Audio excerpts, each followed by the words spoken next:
세종 지역 초등학교 1학년 314학급에 우선 적용할 방침이고요. 53개 추가 학급을 이번 겨울방학에 구축할 계획입니다.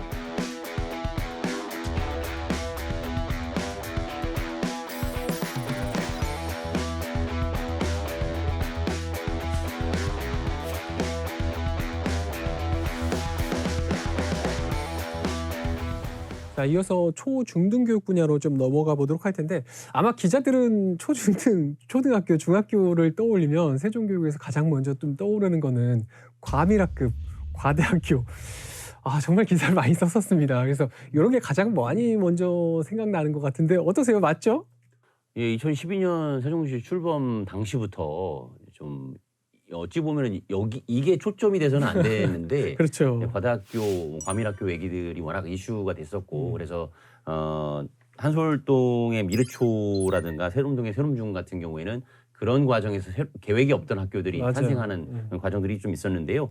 아무튼 뭐 그거는 좋게 얘기하면 세종시 교육에 대한 관심이 어떤 이주 욕구도 가져오면서 그 과밀과대 학생들이 많이 이제 수요가 많이 예상했던 것보다 좀 많이 들어왔다라는 부분에서는 뭐 긍정적 지표도 있다고 좀 생각하는데 이제 그 부분이 사실 2023년 현재에도 이제 60학급 이상이 되는 전국적인 학교는 사실은 많지는 않거든요. 근데 지금 벌써 세종시의 60학급 이상인 곳이 3개 학교로 좀 확인이 되고 있고 뭐 앞으로 이제 학령 인구가 이제 감소세에 있긴 하지만 이런 부분들은 어쨌든 계속 세종교육에서 관심을 안 가질 수 없는 대목인 것 같습니다.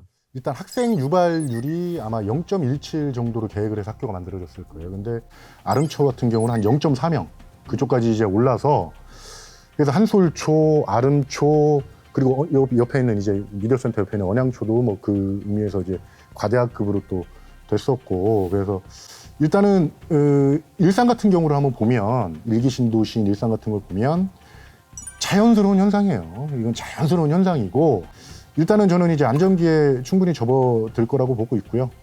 그래서 일산 잠깐 말씀드렸는데 한 4, 5년, 6년, 7년까지는 뭐 이런 일을 겪고 10년 정도 지나면 안정기에 접어들면서 해결이 될 것이다 이런 얘기가 나오는데 일단 오락생활권이 문제죠. 그래서 수요 예측이 확실히 이루어져야 될 거고요. 사실 그런 수도권이나 일부 뭐 서울이라든가 그런 일부 지역만 빼고 요즘에 뭐 서울도 학생 수가 줄어서 이제 뭐 폐교하는 학교가 이제 점점 생겨나고 있다라는 그런 기사도 접하고는 하는데 세종시는 사실 행복한 고민을 많이 해왔었던 것 같아요. 이제 지금은 많이 이제 과대학급, 과밀학급, 과대학교가 좀 이제 줄었다라고는 하는데 앞으로는 이제 점점 더 안정화될 수 있다고 보면 되겠죠, 교육관님? 어쨌든 두 분의 말씀에 이제 공감하고 또 시민들께서 그런 기준으로 염려하셨던 것도 사실이고 교육청에서 어쨌든 최선을 다해 노력하고 있다는 말씀을 드립니다만 사실은 실질적으로 교육부에서 이야기하는 기준에 따르면 학급당 28명 이상인 것을 과밀학급이라고 부르거든요. 그렇죠. 근데 사실은 세종은 애초에 학급당 25명으로 출발했기 때문에 과밀학부는 없는 거예요. 그러나 학교가 25명 기준으로 했는데 24명이나 23명이면 괜찮은데 25명 해도 꽉 차고 26명이면 터지는 것 같아요. 교실 크기가 다르거든요. 틀림없이 교육부 기준으로 세종시에는 과밀학급은 없어요. 그러나 학부모님들이 보시기에 학생들이 보기에 체감하는 그 과밀학급이 있는 거지요. 그다음에 과대학교가 세종시 처음 출발할 때 모든 학교는 한 학교가 24학급 기준으로 그렇죠. 예상을 했던 거예요.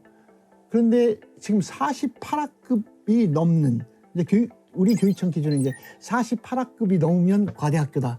그 학생 수가 1,200명이 넘으면 과대학교다. 이렇게 이야기를 하는데 지금 말씀하신 것처럼 학생 수가 그 1,200명이 넘는 학교가 초등학교가 7개, 중학교가 1군데 그래서 8개고 학급수가 48학급이 넘는 데가 아까 말씀하신 것처럼 60학급이 넘는 데서 학급 이렇게 해가지고 초등학교가 전체가 10개예요. 48학급이 넘는 데가. 일정하게 학교 24학급 규모의 터가 있단 말이에요.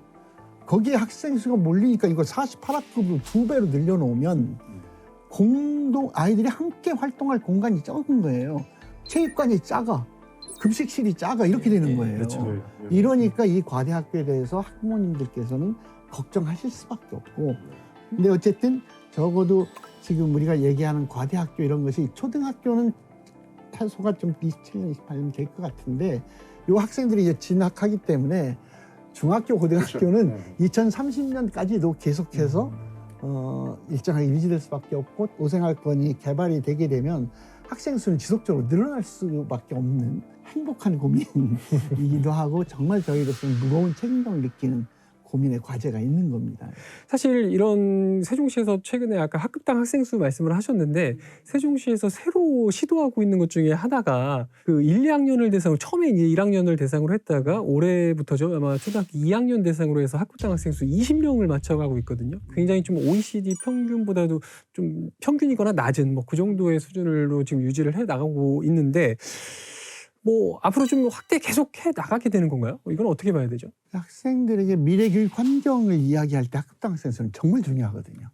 담임 선생님이 아이들 하나를 보살필 수 있고, 아이 한 사람 한 사람에 맞추는 교육을 할 수 있고, 이 모든 게 학급당 학생 수가 정말 중요해서 세종에서 어쨌든 이것도 국가 약속이기도 하고, 2030년에는 학급당 학생 수를 20명으로 한다가 약속이기도 하고, 그래서 특히 코로나를 겪으면서 학급당 학생 수는 정말 중요하게 돼서 작년도에 1차로 1학년부터 시작해서 단계적으로 해 나가려고 했지요. 그런데 이걸 시행하려면 가장 중요한 게 교실이 있어야 되지요. 가르칠 선생님이 계셔야 하지요. 그 두 가지 문제에서 걸리는 거지요. 그래서 그럼에도 1학년, 2학년까지는, 왜냐하면 그 시기가 기초학력이나 여러 가지 문제의 출발점에서 아이들 차이를 최대한 줄일 수 있는 시기라서, 그래서 1학년, 2학년까지는 하는데, 그러려니까 교사가 제일 문제예요. 선생님 수가 너무 부족해요. 지금 전체 공무원 수를 동결하자고 하면서 행안부의 발전에 의해서 교사 수도 동결하고 있거든요. 교사 확보가 너무 힘들어서 일단은 1학년, 2학년 올해까지는 하고, 이걸 유지하고 26년도부터 다시 이제 3학년부터 이렇게 늘려나가는 것을 하고 싶은 게 저희 생각이고, 그걸 꾸준히 정부에 건의하려고 하고 있고. 교육감이 이런 시도를 하고 있다는 것 자체는 이제 어떤 지역 사회에서 반기는 일인데, 세종시 같은 경우는 2030년까지 학령 인구가 오히려 더 늘어나는 것으로, 0에서 17세가 더 늘어나는 것으로 돼 있어서 이게 현실적으로 쉽지는 않지만 시도 자체의 의미가 있다고 좀 보고요.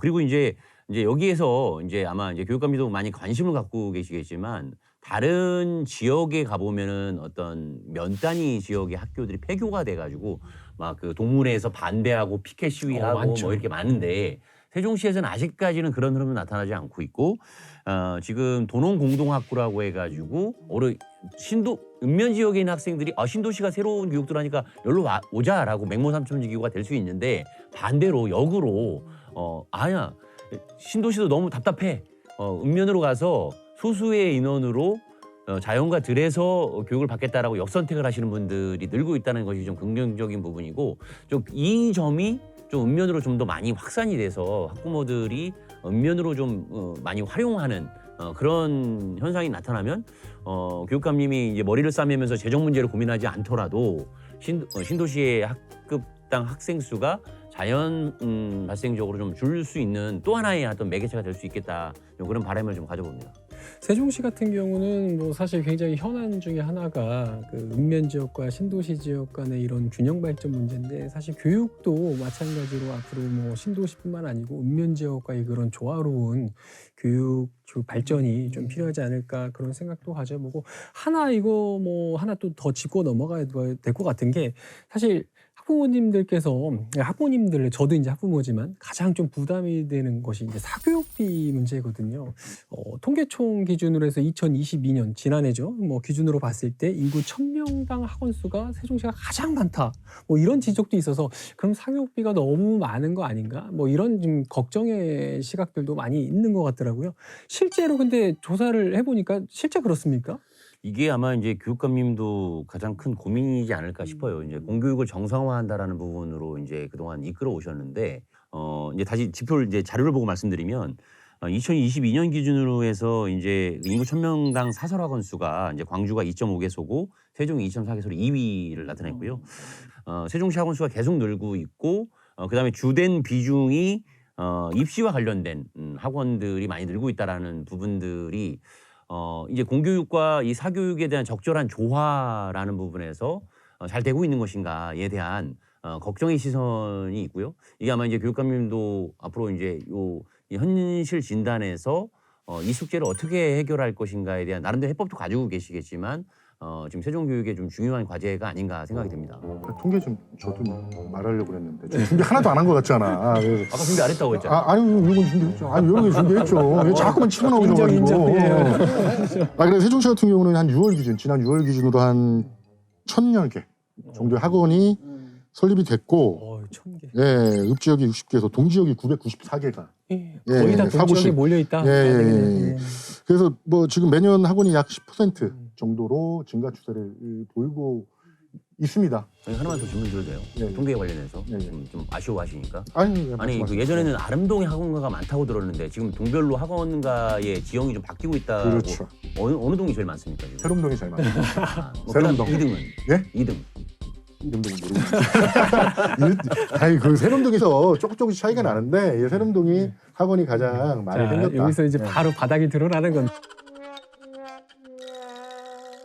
네, 아무튼 자 교육감님 어쨌든 세종시 같은 경우는 지금 학원도 계속 늘고 있고 또 그에 따라서 뭐 사교육비 지출도 이제 학부모님들의 어깨가 점점 무거워지는 그런 상황을 좀 지적을 하는 것 같아요. 좀 어떻게 진단을 하고 계세요? 실제로 세종시 학부모님들의 소득 수준과도 영향이 관계가 있을 테고 또 세종의 학부모님들 젊은 학부모님들이 이 맞벌이가 많고 그 집에서 아이들을 돌볼 할머니 할아버지 이렇게 계시거나 이런 환경이 좀 아닌 그러니까 맞벌이 부부가 많은 환경도 있는 것 같습니다.